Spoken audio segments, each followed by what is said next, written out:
அலைக்கும் வரஹ்மத்துல்லாஹி வபரகாத்துஹு. நாம உயர்வான கௌதநாயகத்துடைய மஜ்லிஸ் நடத்திருக்கிறோம். கௌதநாயகம் எவ்வளோ பெரிய உயர்வானவங்க கேட்டால் அதுக்கு ஒரு எல்லை சொல்ல முடியாது. விலாயத்துடைய எல்லை இருக்க, அது எல்லை எல்லா எல்லையும் கடந்தவங்க. விலாயத்துடைய எல்லா எல்லையும் கடந்தவங்க. வலிமார்களுக்கு அல்லாஹ்வுத்தாலா எவ்வளோ பெரிய பவர் கொடுத்துருக்குறான்னு சொன்னால், அல்லாஹ்வுத்தாலா நீ என்ன வேணாலும் செய் போ அப்படின்னு சொல்கிற அளவுக்கு அல்லாஹ்வுத்தாலா அவங்களுக்கு அந்தஸ்தை கொடுத்துருக்காங்க. ஸ்பெயினில் ஒரு பெரியவங்க இருந்தாங்க. அவங்க பேர் அரபின்னு பேர். அவங்களும் பெரிய சாமானியமான ஆள் இல்லை. அவங்கள கல்யாணம் முடித்தாங்க, பிள்ளை இல்லை. எவ்வளோ முயற்சி பண்ணி பார்த்தாங்க, பிள்ளை இல்லை. அப்போ இன்னொரு பெரியவங்கள்ட்ட போனாங்க, பிள்ளை இல்லையே என்ன செய்யலான்னு. உன் விதியில் பார்த்தம்பா பிள்ளை இல்லைப்பா, என்ன வேணா அவனை புள்ள வேணா அவனுக்கு வழி இருக்கு. பக்தாதில் ஒரு முஹியுத்தீன் அப்துல் காதர் ஜிலானி ஒருத்தவங்க இருக்கிறாங்க. ஏன்னா அவங்கள்ட்ட போங்க. அவங்கள்ட்ட போனால் என்ன செய்யும், வாய்ப்பு இருக்கு, நீங்கள் போங்க. கன்ஃபார்ம் நான் சொல்ல முடியாது, ஆனால் கன்ஃபார்ம் கிடைக்க வாய்ப்பு இருக்கு, போங்கன்ட்டாங்க. நேராக அவங்க ஸ்பெயின்லேருந்து பக்தாதுக்கு ரொம்ப தூரம் கடந்து வர்றாங்க. இப்போலாம் வர்றது ஈஸி, அப்போ எவ்வளோ கஷ்டப்பட்டு வந்திருக்கணும். வந்துட்டாங்க. ஏன்னா வந்துட்டாங்க. இது ரெக்கார்டிங் தான், மைக் இல்லை. வந்துட்டாங்க. வந்து எஜமான சந்திக்கிறாங்க. என்ன விஷயம்பா அவ்வளோ தூரம் வந்திருக்கிறீ, என்னப்பான்னு கேட்டா, எனக்கு புள்ள இல்லை, எனக்கு புள்ள வேணும்.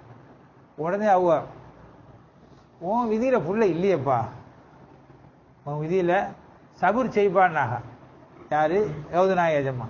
உன்னை இந்த வார்த்தை கேட்கவா நான் அங்கே வந்தேன், இந்த வார்த்தையை கேட்கவா நான் இங்கே வந்தேன்.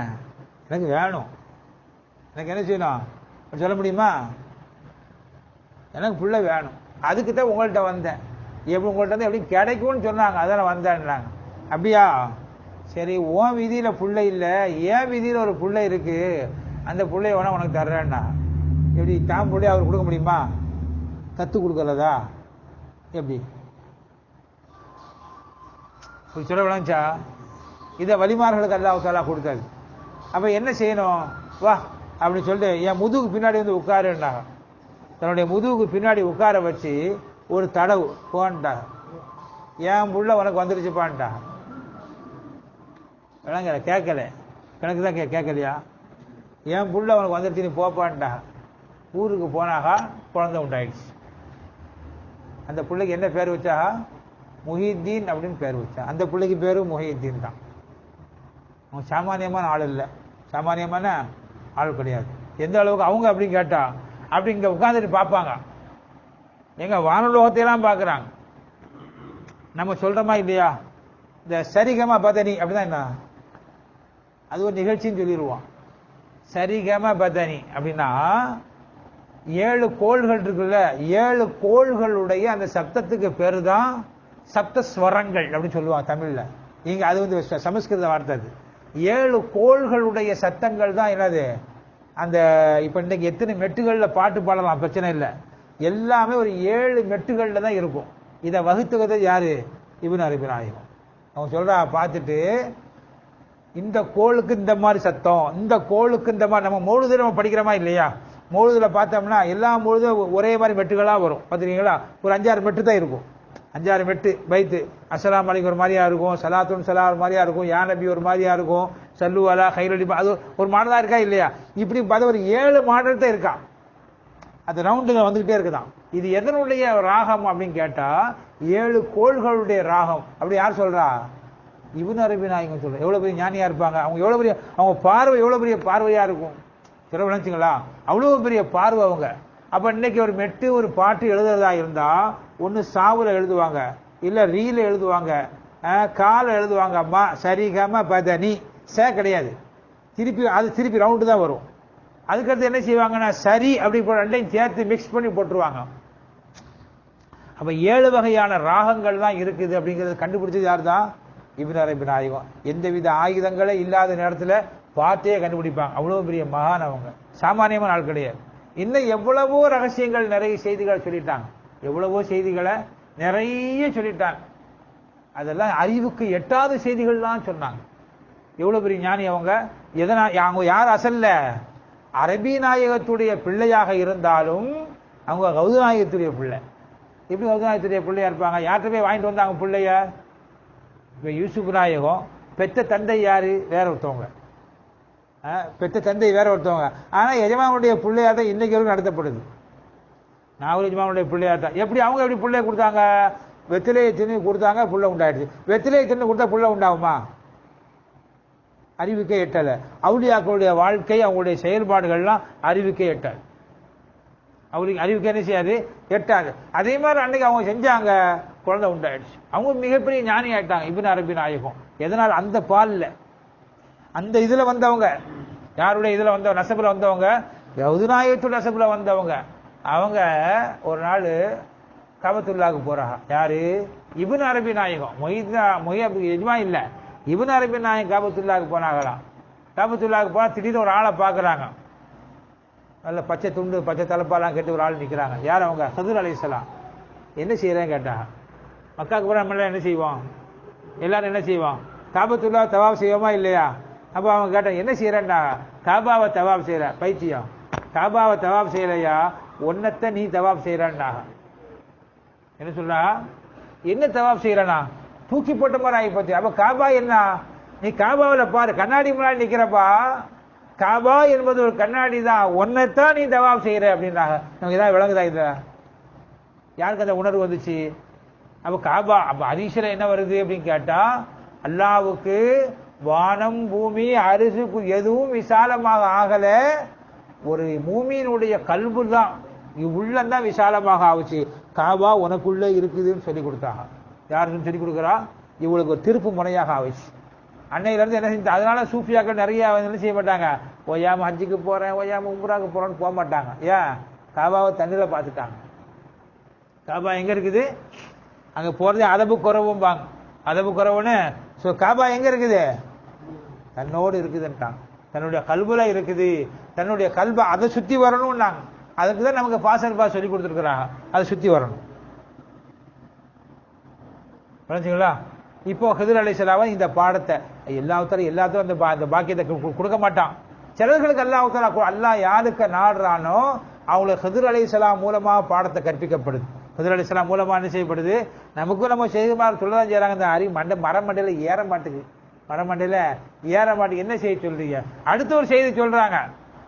ஒரு நாள் இதே இப்னு அரபி நாயகம் ஒரு நாள் என்ன பண்றாங்க, அவங்க ரொம்ப தனி அறையில குகைக்குள்ள உட்காந்து தியானம் செய்வாங்க. நம்ம எங்க குகைக்கு போவேன்? ஒரு குகை வீட்டுல உட்காந்து தொழு வர்றதே பெரிய பாடா கிடக்கு. குகையில உட்காந்து தியானம் செஞ்சுக்கிட்டு இருக்கிறாங்க. அப்போ வர்றாங்க. யாரு வர்றா? நான் உங்களை சொல்லல, பொதுவாக சொல்றேன். இல்லை உங்களை பார்க்கலாம். ஆமா, எல்லாரும் தொழு வந்துடுறாங்கல்ல காலையில. சரி, பிற விளைஞ்சுங்களா? அப்போ வந்து நிக்கிறாங்க. இப்போ வந்து நின்று சொல்றாங்க, நமக்கெல்லாம் நம்ம யோசிக்கக்கூடிய சில செய்திகள் சொல்றாங்க. ஹைரு ஷர்ருன்னு இருக்கிறப்ப அப்படிலாம் என்ன பண்ணாங்க? ஹைருனா நல்லது, ஷர்ருனா கெட்டது. அப்படியா? அப்படி ஒண்ணு கிடையாதுப்பாண்டாங்க. ஹைரு ஷர்ருன்னு ஒண்ணு கிடையாது. ஹைரு ஷர்ரு நீ தான் பிரிச்சு வச்சிருக்கிற அப்படிங்கிறாங்க. இப்போ உதாரணம் வச்சுக்கோங்களேன், இது என்னது? வலது கை, இது இடது கை. இது எதுக்கு பயன்படுத்துவோம்? இன்கமிங்கும் பயன்படுத்துவோம், இது அவுட் கோயிங்கும் பயன்படுத்துவோம், இடது கைய. அப்போ இது கெட்டதா? கெட்டதுன்னா உடம்போட எதுக்கு வச்சுக்க? கட்டி வெட்டி போட்ட வேண்டியதானே? சொல்ல விளைஞ்சா? அப்ப என்னை பொறுத்த வரையில இதுவும் ஒண்ணுதான். ஆனா பயன்பாட்டு வினையினை பொறுத்து தான் மாறுபடுது. நான் பயன்படுத்துறத கவனிச்சு என்ன செய்யப்படுது? எது மாறுபடுது? ரெண்டு வித்தியாசப்படுது. நான் வந்து ஒன்னே தான், ஒரு கை மட்டும் இருந்துச்சுன்னா ரெண்டுக்கு ஒன்னதான் பயன்படுத்தி ஆகணும். அப்ப என்ன சொல்லி கொடுக்குறாங்க? நல்லது கெட்டது, வறுமை செல்வம் அப்படி தனித்தனிதான் கிடையாதுப்பா. அதை யார் எப்படி பயன்படுத்துறாங்களோ அதை கவனிச்சுதான் இருக்குது. நாங்க கருப்பு வெள்ளை, கருப்பு பொண்ணா வேண்டாமா, வெள்ளை பொண்ணா வேணுமா, அதே மாதிரி வெள்ளை மாப்பிள்ளையா வேணுமா? இல்ல, வெள்ளை கருப்பு என்பதெல்லாம் பயன்படுத்தக்கூடிய விஷயத்துலதான் இருக்கே ஒழிய உன் உள்ளத்தால பாரு எல்லாம் ஒன்னாத்தான் தெரியும். அப்படி பார்க்க ஆரம்பிச்சிடணும். நிறைய காசு வந்தா பெரிய பணக்காரர் அல்ல. நம்ம நினைப்பு என்னது? நிறைய யாருக்கெல்லாம் அதாவது அனாவசியமாக காசு வந்துச்சுன்னா, தப்பான வழியில காசு வந்துச்சுன்னா, அளவுக்கு மீறி காசு வந்துச்சுன்னா தப்பான வழியில செலவழிப்பான்.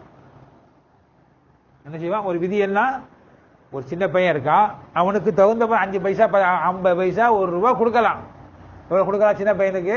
அந்த சின்ன பையன் ₹5 கொடுத்தா, சின்ன பையன் ₹100 கொடுத்தா அவர் என்ன புண்ணியமான காரியம் செலவழிப்பாரா? இவன் கையில் ₹5 கொடுத்தா நியாயங்கிறான். கடையில் போய் முட்டாய் வாங்கிட்டு வந்துருவான். இன்னைக்கு உள்ள ரேட்டுக்கு ₹5. என் காலத்துல 5 பைசா நான் சொல்றேன். அவர் கைக்கு இன்னைக்கு ₹5 கொடுத்தோம்னா முட்டாய் ₹100 கொடுத்தாலும் முட்டாய் தான் வாங்குவான். அந்த மிட்டாயில என்ன வித்தியாசம் இருக்குது? எல்லாம் ஒரே மிட்டாய் தான். ₹5 கொடுத்தாலும் அதுதான் வாங்குவான், ₹50 கொடுத்தாலும் அதுதான் வாங்குவான், ₹100 கொடுத்தாலும் அதுதான் வாங்குவான். அவனுக்கு தெரியாது, காசுடைய அருமை தெரியாது. சொல்ல விளங்குச்சா? அப்போ அளவுக்கு மீறி காசு வந்துச்சுன்னா தவறான வழியை செலவழிப்பான். ஒரு தவறான வழியை செலவழிக்கிறான் அப்படின்னு சொன்னா இவன் தப்பான வழியில் சம்பாதிச்சிருக்கான்னு அர்த்தம். என்ன செஞ்சிருக்கான்? தப்பான வழியில் ஒருத்தன் சம்பாதிச்சாம்னா தப்பான வழியை காசு செலவழிப்பான். அதை தெரியணும். சில பேர் எப்படியாவது காசு சம்பாதிக்கிற நினைப்புல தப்பான வழி எப்படியே காசு சம்பாதிச்சிருவான். கண்ணு பார்க்கும் போது போகும், கண் அறிய போகும். இல்ல நான் கஞ்சத்தனமா இருந்தாலும் தான் பெத்த பிள்ளைய கண்ணறிய கரியாக்குவான். காசு கரியாகும். ஏன்? அனாவசியமா காசு வந்துச்சுன்னா அனாவசியமா செலவழி எங்கேயுமே வச்சுக்கணும். அப்போ ஹைரு ஷர் என்பது எதுக்கு சொல்ல வர? அனாவசியமா வந்துச்சுன்னா அனாவசியமா செலவழியும். அதே மாதிரி நல்ல வழியில காசு வந்துச்சு அப்படின்னு சொன்னா அது ஒரு காலம் என்ன செய்யாது? நல்ல வழியில தான் செலவழியும். நல்ல வழியில காசு வரணும்னு அல்லாட்ட கேட்கணும். 5 பைசாவா இருந்தாலும் சரிதான், ₹10 இருந்தாலும் ₹100 இருந்தாலும் சரிதான், எனக்கு ஹலாலான வழியில காசு வேணும் அல்லாட்ட கேட்கணும். ஹலாலான வழியில வேணும். எனக்கு ஹராம எனக்கு தான் பணக்காரன் ஆகணும், எனக்கு தான் சாப்பாடு தான் வேணும்னு நினைக்க கூடாது. எனக்கு ஹலாலான வழியில வரணும் அப்படின்னு நினைக்கணும். சில வளர்ச்சிகளா? அப்ப ஏழை பணக்காரன் என்ற வித்தியாசமெல்லாம் கிடையாது. எந்த வகையில பார்த்தா உன் கல்பு கண் கொண்டு பாரு அப்படின்னு சொல்லி அவங்க நிலைமையை மாத்தி விடுறாங்க. யார் மாத்துறா? இப்னு அரபி நாயகத்துடைய நிலையை யார் மாத்துறா? ஹிதுர் அலைஹிஸ்ஸலாம் மாத்துறா. ஹிதுர் அலைஹிஸ்ஸலாம் வருவாங்க, ஒருத்தவங்களுடைய வாழ்க்கையிலையும் ஹிதுர் அலைஹிஸ்ஸலாம் வருவாங்க. அதே மாதிரி இன்னொரு தடவை ஃபுத்துஹாத் மக்கியான ஒரு கிதாப் எழுதியிருக்கிறார். அற்புதமான ஒரு கிதாப் அது. அந்த கிதாப் எழுதிக்கிட்டு இருக்கும்போது திருப்பி ஒரு தடவை வர்றாங்க, சொல்றாக, இப்பா இந்த உலகம் இரவு பகல் மாறிக்கிட்டே இருக்குது நினைக்கிறியா? அழியாத உலகம் நினைக்கிறியா? இல்ல, அவங்க நமக்கு தாலீம் சொல்லி கொடுத்தாங்கல்ல, குல்லுமன் அலைஹா ஃபான் அப்படின்னா என்ன அர்த்தம்? எல்லாம் அழியக்கூடியதுன்னு அர்த்தம் இல்ல, ஒவ்வொரு நேரமும் அழிந்து கொண்டே இருக்கிறது. என்ன சொல்லி கொடுத்தாங்க? ஒவ்வொரு நேரமும் உலகம் அழியுது, அடுத்து புதுசா வருதான். உலகம் ஃபுல்லா அழிஞ்சுக்கிட்டே இருக்கான். உலகம் அழிஞ்சது அப்படியா? அவரு வாத்தியார் யோசிக்கிறாரு, அஜித் நல்லா உலர்ற மாதிரி தெரியுதாரு. ஒவ்வொரு நேரம் உலகம் அழிஞ்சுக்கிட்டே இருக்குது, புதுசு புதுசா வந்துகிட்டே இருக்குது. இப்போ உதாரணமா இன்னொரு உதாரணம் சொன்னா விளங்கும். இந்த ஃபேன் இருக்குல்ல, ஃபேன் ரவுண்டா சுத்துதா, இதுல கேப் அதிகமா அந்த ரெக்கை அதிகமா? அந்த ரவுண்ட்ல 360 டிகிரியில ரெக்கை அதிகமா அந்த கேப் அதிகமா? பாருங்க, எது அதிகம்? கேப்பு தான் அதிகம். ஆனா கேப்பு தெரிய மாட்டேங்குது, பார்த்தா தெரியலையா? ஃபுல்லா ரெக்கை இருக்குது. ஏன்? அதனுடைய வேகத்தில் நமக்கு தெரியல, கேப்பு தெரியல. புரியுதா? அதே மாதிரி அல்லாஹ் தஆலா படைச்சுக்கிட்டே இருக்கிறதுனால அழிவு நமக்கு தெரியல கண்ணுக்கு. நாம அழிஞ்சுக்கிட்டே இருக்கிறோம், அல்லாஹ் படைச்சுக்கிட்டே இருக்கிறான். அப்ப நாம எப்போதும் அழிஞ்சுக்கிட்டே இருக்கிறதுனால அழிஞ்சுக்கிட்டே இருக்கிறோம். அல்லாஹ்வுடைய படைப்பு நம்மை விட பன்மடங்கு வேகம். அது எது? பன்மடங்கு வேகமா இருக்கிறதுனால நம்ம அழிகிறது தெரியல. என்னவோ புதுசா இருந்துகிட்டே இருக்கிறோமா நினைச்சிட்டே இருக்கிறாங்க. அதனால இது சொல்லிட்டு சொல்றாங்க. அதனால யாரும் நான் அப்படி ஆயிட்டு நம்மளால திருந்த முடியாது அப்படின்னு நினைக்காத. எப்ப வேணாலும் திருந்தலாம், எப்ப வேணாலும் என்ன செய்யலாம்? தன்னை மாற்றிக் கொள்ளலாம். நீ புதுசு புதுசா இருக்கிற, ஒரு நிமிஷத்துக்கு முன்னாடி இருந்த ஆளு இப்ப இல்ல, இப்ப வேற ஆளு, இப்ப என்னது வேற ஆளு அப்படின்னு சூஃபியாக்களுடைய வட்டாரத்தை சொல்லுவாங்க. சூஃபியாக்கள் அதை விளங்கி வச்சிருக்கிறாங்க. சொல்ல விளைஞ்சுங்களா? அப்போ தன்னை மாற்றிக்கொள்ள வேண்டும். தன்னை என்ன செய்யணும்? அதைத்தான் இப்னு அரபி நாயகம் வலிமார்களின் மூலமா நமக்கு சொல்லித்தரக்கூடியது என்ன? இன்னைக்கு நாம ஒரு பாடம் என்ன? சின்ன காசா இருந்தாலும் சரிதான், பெரிய காசா இருந்தாலும் சரிதான், ஹலாலான வழியில தான் வரணும், ஹராமான வழியில வேண்டாம். ஹராமான வழியில வேண்டாம். ரெண்டாவது, ஹராமான வழியில வந்துச்சுன்னா தவறான வழியில தான் செலவழியும். ஹராம வந்தா என்ன செய்யும்? தவறான வழியில தான் என்ன செய்யாது? செலவழியும். தவறான வழியில் நமக்கு செலவழிஞ்சுது அப்படின்னு சொன்னா நமக்கு என்ன செய்ய வரும்? தப்பான வழியில தான் காசு வந்துகிட்டு இருக்குதுன்னு அர்த்தம். அதை நம்ம பார்த்துக்கணும். ஒன்னு இதை வச்சு அதை பிடிக்கணும், அதை வச்சு இதை பிடிக்கணும். அதை வச்சு என்ன செய்யணும்? வயசால போச்சுன்னா என்ன அர்த்தம்? எனத்திய உன ஏற்குமாறா தின்றுருக்கான்னு அர்த்தம் தானே. எனத்திய உன ஏற்குமாறா தின்றுருக்கான். எதையோ ஒன்று திங்கும் போது என்ன செய்வாங்க, பார்த்து தின்னு நாளை காலையில வம்பா போயிடும் சொல்லுவாங்களா இல்லையா? அப்ப தப்பான வழியில காசு வந்துச்சுன்னா தப்பான வழியில செலவழியும், தப்பான வழியில செலவு அழிஞ்சதுன்னா தப்பான வழியில நம்ம மாறிக்க வேண்டியதுதான். இப்போ நமக்கு நிறைய பேர் என்னன்னா வருமானம் பத்தவே மாட்டுக்குன்னு சொல்லிக்கிட்டே இருக்கிறாங்க. நிறைய பேர் நிலைமை என்ன, வருமானம் பத்த மாட்டுக்குன்னா அப்ப நீ ஏதோ வருமானத்தை ஏதோ குழப்படி பண்றன்னு அர்த்தம், ஏதோ ஒரு ஏற்குமாறு நீ பண்ணிருக்க அர்த்தம். சர்க்கார்கிட்ட ஒரு அப்போ சர்க்கார் இப்போ 21 வருஷம் ஆயிடுச்சு, 25 வருஷத்துக்கு முன்னாடி ஒரு ஆள் வந்து அப்போலாம் 7000 ரூபாய் சம்பளம் வாங்கினா அது அதிகம். 7000 ரூபாய் சம்பளம் வாங்கினா ஒரு ஆள் வந்து சொன்னாராம், சர்க்கார் நான் 7000 ரூபாய் சம்பளம் வாங்குறேன், ஆனா எனக்கு மாசம் மாசம் எனக்கு பத்த மாட்டுக்கு, கடன் வாங்குற மாதிரி இருக்கு. 7000 ரூபாய் சம்பளம் வாங்குறேன் ஆனா என்ன செய்ய மாட்டுக்கு, பத்த மாட்டுக்கு. அப்படியா? உடனே சர்க்கார் சொன்னாங்க, நீங்க கம்பெனியில போய் எனக்கு 7000 ரூபாய் சம்பளம் வேண்டாம், சம்பளத்தை குறைச்சு கொடுங்க, 5000 ரூபாய் கொடுத்தா போதும்னு சொல்லுங்க. என்ன சொல்லுங்க, 7000 ரூபாய் பத்த மாட்டுக்கு, நீ 7000 ரூபாய்க்கு வந்து வேலை பார்க்கல. என்ன சொன்னாங்க, 7000 ரூபாய்க்கு வந்து வேலை பார்க்கல, நீ 5000 ரூபாய்க்கு தான் வேலை பார்க்கற, அதனால கடன் வாங்க வேண்டி வருது, நீ அப்படி செய் சரியா போயிடும் சொன்னாங்க. அவர் செஞ்சாரா அந்த கதை நமக்கு தெரியல.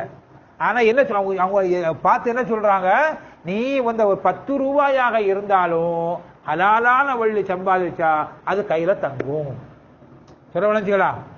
அதனால நிறைய வருமானம் வரணும் அப்படி பார்க்க தேவையில்லை, நிறைய வருமானம் வரணும்னு பார்க்க தேவையில்லை. அதே மாதிரி வெளிநாட்டுக்கு போனா தானே பொண்ணு கிடைக்கும், எப்படிலாம் கிடையாது, எல்லாம் விதிக்கப்பட்டிருக்கு. இன்னாருக்கு இன்ன பொண்ணுன்னு முடிஞ்சாச்சு. அவர் வெளிநாட்டுக்கு போனாலும் சரிதான், வெளிநாட்டுக்கு போகாட்டாலும் சரிதான், எங்க வர அவருக்கு வரத்தான் செய்யும். ஆனா நாம கழிச்சோம், எல்லாம் முன்னாடியே வச்சு தேட விடுவோம். முன்னாடி வச்சு என்ன செய்வான், பக்கத்து வீட்டுல தான் இருக்கும் பொண்ணு, ஆனா என்ன செய்வான், அதை கழிச்சிடுவாரு. ஊர் ஃபுல்லா தேடிட்டு வேற வழி இல்லாம விதியே அங்க வந்து விடுவாரு. நடக்குதா இல்லையா? அதே மாதிரி தான் மாப்பிள்ளை தேடினாலும் சரிதான், என்ன தேடினா என்ன சொல்ல புரியுதா? யாருக்கு இன்னாருக்கு இன்னார் என்று அல்லாஹ் தஆலா விதிச்சு வச்சிருக்கான். இன்னொரு செய்திதான் சொல்லிக்கிறோம், நம்ம எல்லாம் வாப்பம்மா கல்யாணம் முடிச்சதுனால புள்ள பிறந்தமா அப்படிதான் சொல்லிக்கிட்டு இருக்கோம். இல்ல, நாம பிறக்கணுங்கிறதுக்காக வேண்டி அல்லாஹ் தஆலா வாப்பம்மா கல்யாணம் முடிக்க வச்சான். அதுதான் உண்மை. என்னது, நாம பிறக்கணுங்கிறதுக்காக வேண்டியே யார கல்யாணம் முடிக்க வச்சா, அல்லாஹ் தஆலா வாப்பம்மா பிறக்க வச்சான். சொல்ல புரியுதாப்பா? இப்ப இந்த இவர் பிறந்த இவர் கல்யாணம் முடிச்சதுனால பிறக்கல, பிறக்கணும் நல்லா கல்யாணம் முடிக்க வச்சான். சொல்ல விளைஞ்சா, ஆதம் அலைஹிஸ்ஸலாம் பழத்தை சாப்பிட்டதுனால துனியாவுக்கு வந்தாங்களா? இல்ல, துனியாவுக்கு வரணும்னு தான் பழத்தை சாப்பிட்டாங்க. சொல்றது இந்த அக்கீதா நிறைய வச்சுக்கணும்.